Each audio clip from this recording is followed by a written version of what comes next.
Good Wednesday to you, everybody in Com 831. Welcome to week 4. How's everybody doing? You hanging in there? By now you're settled into a rhythm. I'm trying to get my hat on straight, and I'm not succeeding. Maybe it's the lack of hair that's not holding it down. Maybe it's everything looks opposite from my view. But nonetheless, welcome back. Let's get things started for this week. Ooh, let's get it started right. With a little bit of coffee, a little more bit of coffee, I should say. What do we have here for today? Yes, Wyoming, state that I dearly love, having grown up in the West. Although it's changing. A lot of wind turbine farms out there, very ugly, and I don't think it would bother me as much if the great people of Wyoming were the ones that were the beneficiaries of this, because these monstrosities, they just stretch for miles over otherwise pristine landscape. And like my own home state of Utah, which has wind farms and coal-fired power plants, most of the power, the majority of the power, is not used by the people in the state. It gets shipped out to places like Las Vegas and Los Angeles and San Diego and other states where the motto seems to be, we don't want development unless it's in your backyard. So that's something about that rubs me the wrong way. But I digress. Now I am here, your sufficiently caffeinated communication instructor. Let's take a quick look at what we're going to do this week. Sorry if I rub my eyes. My allergies are just, beating me down. And then we'll take a look back at what you did last week and see if we can add anything to that. Okay. So this week we're going to start a new book. Tapscott and Williams' work, Macro Weeconomics. Now this, like the Everything Connects, this book was written a wee bit ago, 2011. What was it that I think it was? First published when? 2011 for this particular version. But it's one of these watershed books that takes a look at where trends were heading, and now we're smack in the middle of those. So if you understand, the discussion of how these trends got underway and what their potential benefits are and what their challenges are, then being aware of, if not making sense of, how those trends and technologies and other things are operating now in 2026, going to be a lot easier for you. So I think you're going to get something out of this work. And then remember, of course, to continue to work on your semester papers. And please, please, please bear in mind that this is not a rough draft, right? It's due on the 16th, which is, just a shave over 2 weeks from today. Actually, it'll be 2 weeks from Monday, to be precise about it. So a shave under 2 weeks from today. Okay, so not draft work.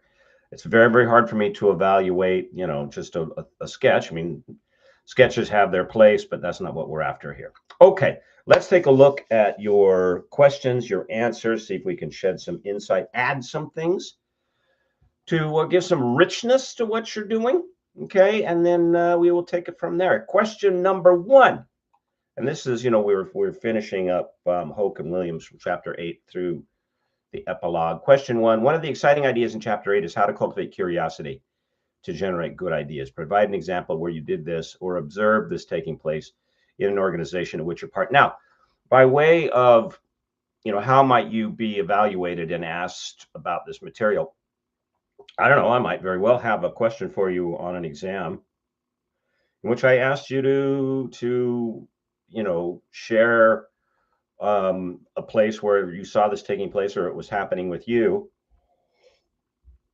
But by doing so, you would demonstrate an understanding of the concept, that is cultivation of curiosity or idea dating, as or blueprinting discussions, these sorts of things are the other ways that Hoke et al. Describes these things. Okay, so that's how that came up. Let's see what you did. Mia, Hoke and Bear used, you were last. Let's take you first. Hoke and Bear used visual examples to illustrate how curiosity is driven by observation. These diverse experiences connect with people to things all around us. I resonate with Emily Balt's recommendation to be an omnivore, open, flexible, and willing to taste different things. You could have called me a yes man in my previous job because I rarely turned down opportunities to gain experience and broaden my skills. I was and continue to be. And that's an interesting play on the phrase because yes men, typically that phrase denotes somebody who just simply agrees for agreement's sake, is not actually after any analysis. But my previous team got laid off in 2025. To my knowledge, I was the first of us to secure a job. Some are still looking. My current manager told me my range of projects and experience was the key to selling point for my resume. Now, my tasks range from coordinating industry celebrations to developing document templates. Excellent, excellent example of both what you did and how this reaped benefits for you, Mia. And this is a topic, whether it's idea dating or this continuing curiosity that I recommend strongly, that I hold near and dear. Let me turn off this fan. There we go. Because it's I mean, nobody sat me down and said, oh, hey, cultivate curiosity and date ideas. I was just, much to my parents' frustration, wired this way. I wanted to know about everything. I was always asking questions, why this, why this, why this. I can recall growing up, it felt to me, people would say, well, what do you want to do when you grow up? Which by the way, or other was, what do you want to be? I recommend that you don't ask this of yourself or of your children, because we are who we are. We're made tremendous in the sight of God. It's rather, what do we want? What is our vocation and how we're going to respond to it? Now that might be a little heady, for a kid. What do you think your vocation is? But I don't know. Maybe I'm selling them short. But anyway, so the question would be, what do you want to be when you grow up? My problem in answering that was, I wanted to be everything. I wanted to be a forest ranger, a crane operator, and a giraffe. I mean, when I was under the age of 5, I wanted to do everything. And what I found was the secret to sort of finding my way to my vocation was trying things, just investigating things. And I have to credit my mother. She had but a high school education, but she is still alive, a very intelligent woman. And let me pass this suggestion on to you that she had passed on to me. One of the, if not the primary gateways, passage points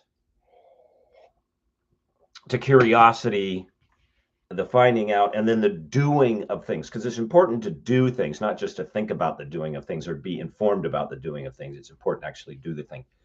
But one of the, if not the primary passageway, where do you start, is reading.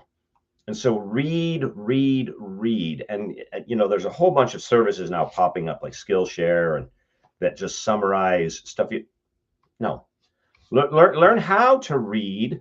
There's, it's sort of like, any activity that you do that's good for your health, like eating or showering or something. I mean, you can luxuriate in a bath for half an hour as a means by which to relax and untense your muscles, or you got to hustle, man, and you can do like a 5-minute shower. So there are different ways to read.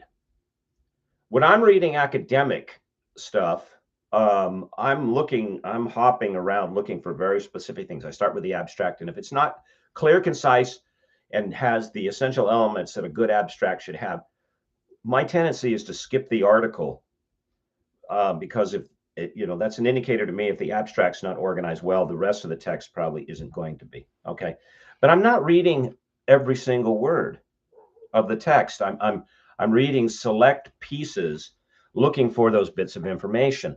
But if I am, on the other hand, if I'm reading for the simple of enjoyment of the language, which I encourage you to cultivate. If you don't already have a habit of reading and thinking about how language is used, because the operation, presence, and structure of language in our heads is indicative of our thought process.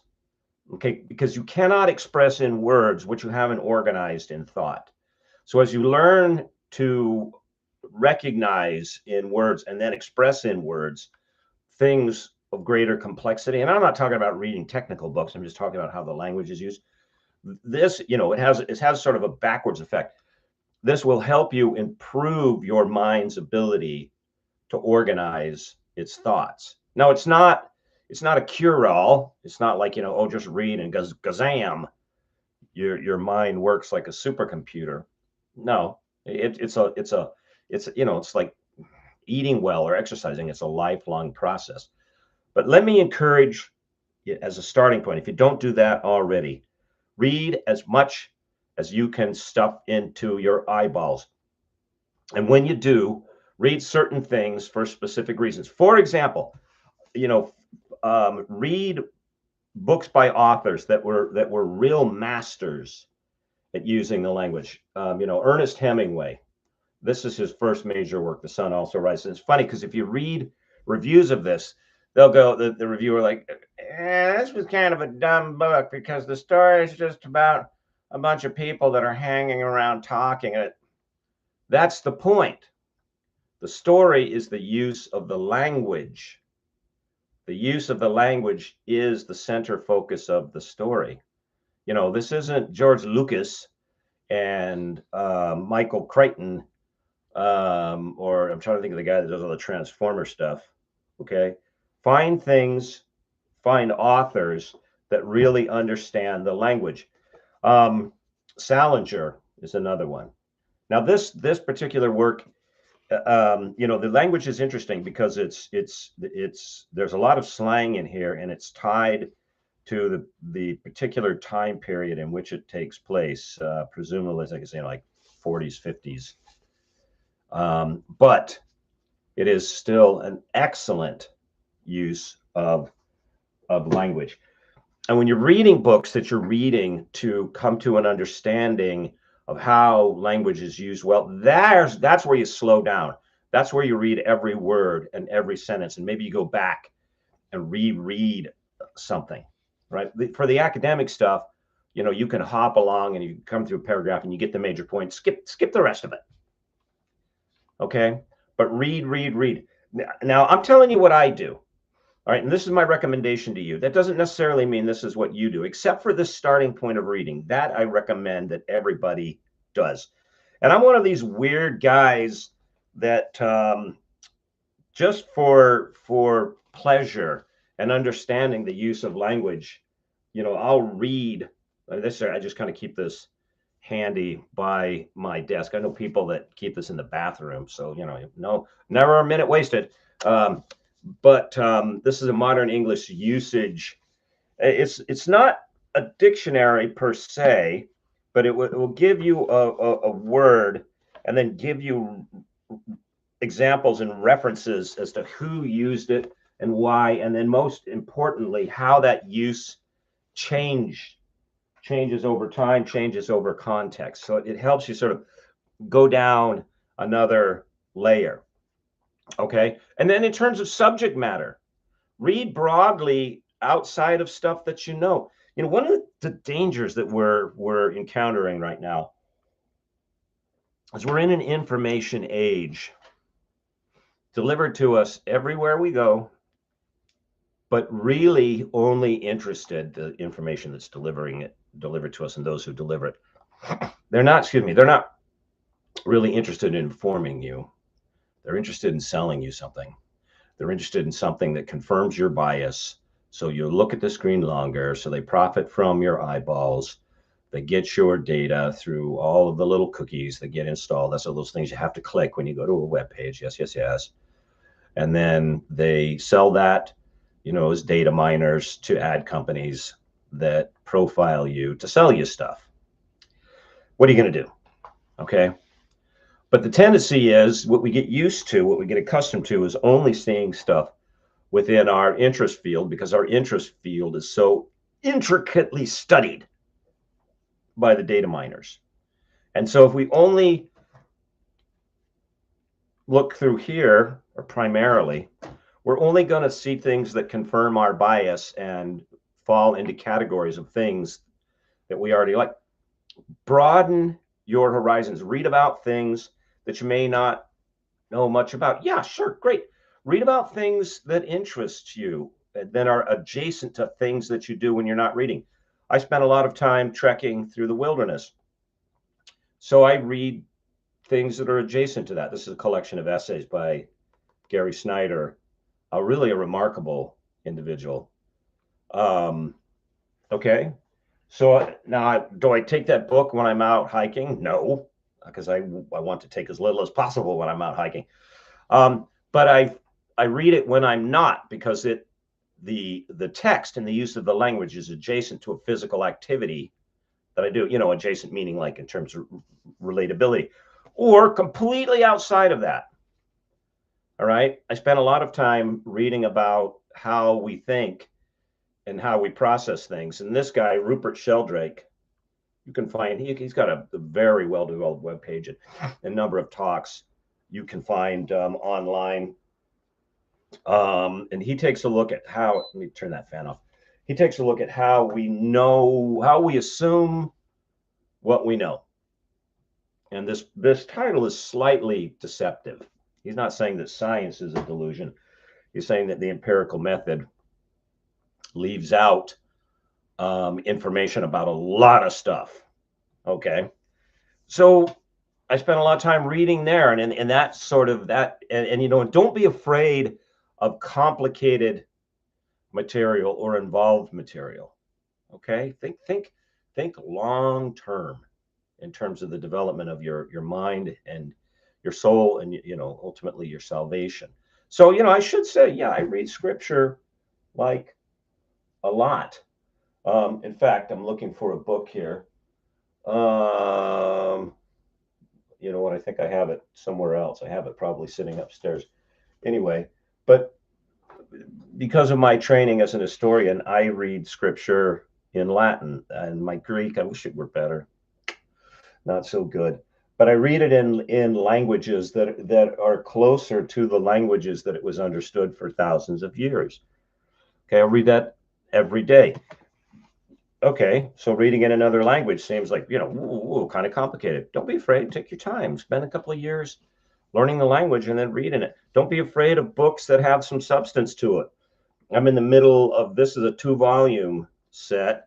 Volume 1 is something like 780 pages of The Matter with Things. This is a work by a renowned neuroscientist and physicist / philosopher who he works at Oxford College. And he's saying, look, it's sort of in line with Rupert Sheldrake. The way that we represent the things around us is not a whole picture of the things around us. Okay. And then I spend time reading and thinking about just nuts and bolts, like technology. Kevin Kelly, What Technology Wants. I have to say, this is a difficult book, not because it's a hard read. In fact, because some of the sweeping conclusions he makes in here, it's like, oh yeah, where'd you get that from? But this is probably one of the most unsettling, because there's an evilness about this person's view of technology. It almost strikes me the way he describes technology, which he says is here for all of us, and it's so wonderful that it has a consciousness of its own and it wants to emerge, and it just needs our help to emerge. And if we'll just give it what it wants, it'll give us back everything that we want. And it sounds a lot like Antichrist to me, like 13th chapter of the book of Revelation, which, by the way, the word Antichrist is never used in the book of Revelation. Okay. So starting portal, read, and then do, and then read adjacent to what you do, and then do things that push you out into the world, that give you different experiences and encounter with different people. I wilderness trek and travel. So let me show you something here. We're gonna quick share a screen here. So we're gonna fall into the infinity that is my screen here for 1 second, and then I'm gonna switch. There we go. Okay, so I travel to places into the wilderness. So this is me way, way, way, way on top of a mountain range in northern Spain. So far up, we were so far up, high up, we were up above the cloud cover, and way off in the distance, you can see this little bluish line here. That's the Atlantic Ocean. All right. So I travel. I volunteer and work in humanitarian efforts. I cultivate my skills by way of expression as a photographer. I was working in an orphanage in, I think I'm in Ghana here, and I did a series of photographs for a not-for-profit whose purpose was to provide food for these orphans. Or likewise, I've done projects for not-for-profits whose task is to provide clean drinking water. And as you do these things, yeah, okay. I mean, YouTube and how-to videos are great. Okay. But then put yourself into it. Think about the problems. Think about what it is you're trying to do. In this case, I use this photo as an example. In this case, I was working in Tanzania where it's really hot. And the Maasai, which is this boy is a member of the Maasai tribe, they live way out. They don't live near anywhere that there's, pipes and water and stuff. And they often drink water out of watering holes that animals wade through, and the animals defecate in them, and there are parasites in the water. And when they drink, especially the kids, as kids do, kids run around and do kid stuff. When it's hot, they just bend down at the pool and start drinking from the water. And I started thinking, okay, how do I show the problem of the water without showing kids bending down and sticking their face in dirty water? Because I knew if I showed it that way, the first thing a Western audience is going to think about is what's the matter with those parents? Why would they let their children do that? Which, again, it's very hard to explain in a photo how hot it is. And if your only source is a big giant puddle, well, you got to drink. I mean, 3 days without water and you're toast. So I was actually mowing my lawn, a really hot day, and my son came out holding a glass of ice water. That's it. Let me construct a photograph that focuses on the water, which is the problem, but not the kid. Who's not? Because kids aren't problems. Kids are kids. So I borrowed this glass, meaning I took it back from the hotel that we were staying in, and we were way out in the Kilimanjaro plain in Tanzania. And I set this photo up in such a way that the focus was on the water from the local watering hole. Okay. And not, the kid looked great. I love the colors that he was wearing. And then turn it into a poster for the organization that I was looking for, that I was working for, excuse me. Would you hike 6 hours to drink this water? He doesn't have a choice. So we're focusing on the water as the problem, not the kid as the problem. Okay. So this is what I mean when I say, yes, if you're not sure how to do it, get videos that help you, but then think down second or third level. Read, become accustomed to deepening your understanding and operation of language, because language will help you organize your thoughts. And as you organize your thoughts, you'll be able to think down second and third level. And then you will truly come up with creative ways to do things. And that includes navigating your life, because, as Mia relates, I mean, he already got laid off in 2025. Life's going to throw you curveballs. That's just life. Don't take it personal. Okay, personally. But the more you're prepared by way of cultivation and idea and curiosity, the better off you're going to be. All right, long segue. Let's go to question 2. Do you subscribe to the practice of blueprinting decisions as described, described, or ascribed, describe. Subscribe, you subscribe, as described in chapter 9. Why or why not? Okay. Kamisha, yes, I do subscribe to the practice of blueprinting decisions. I think it's helpful to see big pictures and understand how all parts of the decision or project fit together. And this is another area that I strongly recommend that you do. I'm reaching up for another book. I have like shelves of these things. When I am planning an article or a book, okay, I start laying out the chapters and what goes in the chapters. Like right now, I'm getting ready to send my next book for a rough. The galley is ready, so I'm laying out, which chapters are going to go where. I even have lengthier discussions as to why and what's in what chapter. You can't find your way. Let me put these back up to a target, to a destination. You can't hit a target that you don't see. Since we've been talking about writing, I mean, here's one of the things that I recommend that, and once this becomes like second nature to you, then you may or may not have to do it.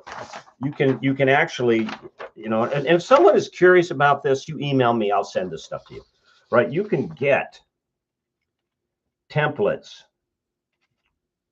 that explain to you how to construct a story in a certain way. Familiarize yourself with that. Familiarize yourself with story structures, okay, like Freytag's pyramid, or the hero's journey, or the 3-act structure, on and on and on. So you have a map. You have you learning the particular map about the particular thing is less important. Cultivating information about a particular map of a particular thing is less important than cultivating the habit of creating the map, of creating the architecture. Cultivate that. Okay. Question number 3. What is the most effective means? And by the way, for question number 2, if that were to appear on an exam, I might ask you to give me an example of blueprinting ideas that reflects what you read in chapter 9. Okay. Question number 3. What is one of the most effective means to create long-term value in an organization? Please give an example of how new communication technology is used to create long-term value, and provide a web link to same. Okay. Let's see. Let's take Carolyn. Our authors say that we have to take both tangible and intangible, qualitative and quantitative, into account. They also advocate for recognizing relationships between the daily and the monthly, the quarterly and the yearly. This sounds a lot like architectural mapping. A wink. Okay. They talk about holistic value in building 10-year relationships. Sometimes military members who move every 2 to 3 years often desperately struggle to grasp and keep. Good point. Last week, Alicia Betts quoted Maya Angelou as saying, "People will forget what you said and forget what you did, but they will remember how you made them feel." Very true. This week, I'm happy to see that in our text. I appreciate the reciprocal aspects of the relationship of Hoke and Bear. Speaking of reciprocity, I think artificial intelligence has established a long-term footprint by creating at least the perception, okay, thank you for that, of long-term value in the personification of large language models and electronic devices. I have friends who have conversations with ChatGPT all day long, naming it, interacting it, though it is a person, therapist, friend. I'm not saying this equates to what I personally value. I'm simply saying tech companies have figured out what people value is feedback that stimulates human cognitive process in an ever disconnecting world, and they successfully use psychologically guided evaluation methods to do so. True, all very true. And I understand you're not pitching this as a home game. Let me reach up for another couple of books. There's a lot to be cautious about in this introduction of large language models into that role. And there are two authors who, at least so far, are out on the forefront of discussing the whys. I'm going to recommend those books to you right now.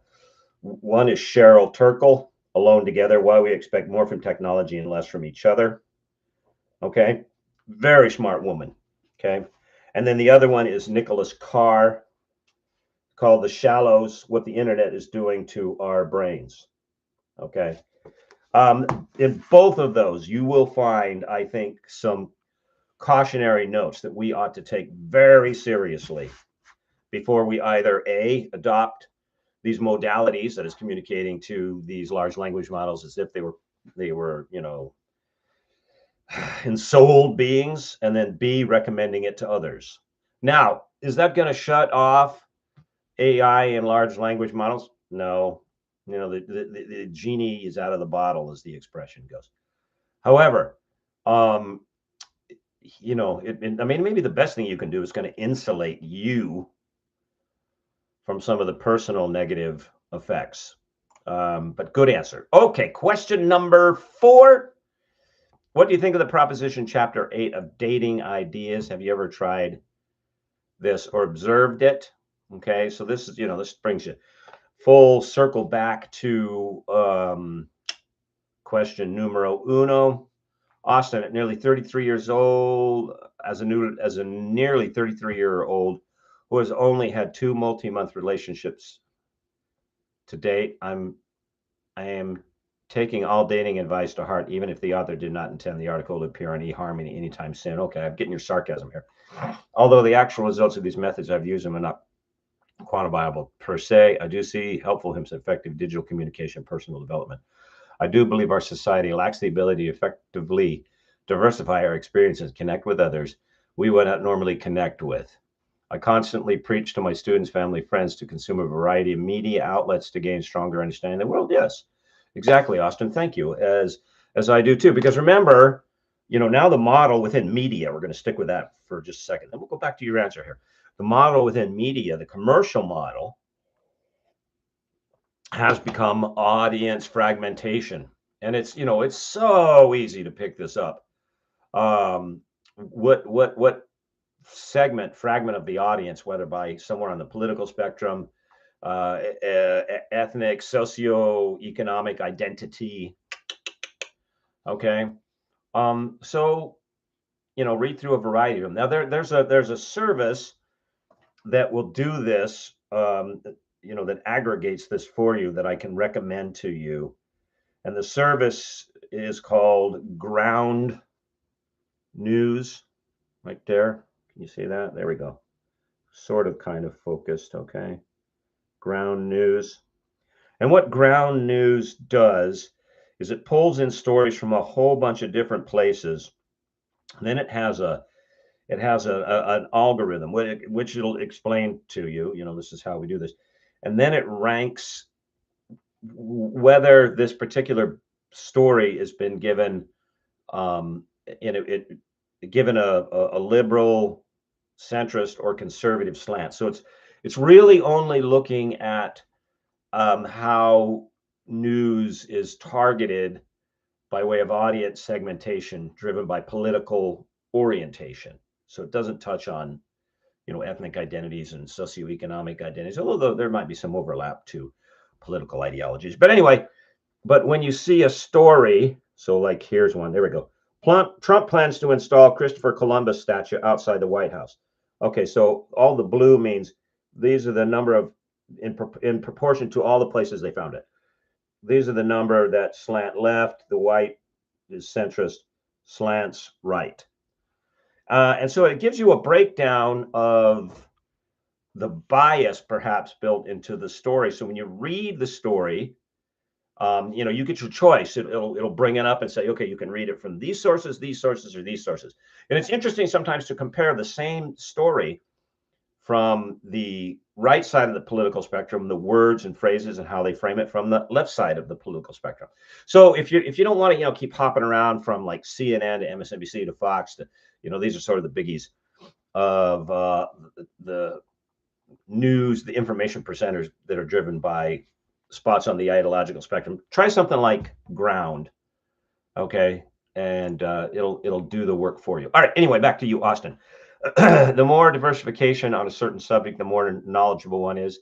I need to work more diligently to diversify my exposure to different environments, whether through events I attend or people I meet. I tend to put myself into Christian circles for most of my social time for several reasons. First, I know who I know best, and I know the general population will respect my thoughts and opinions.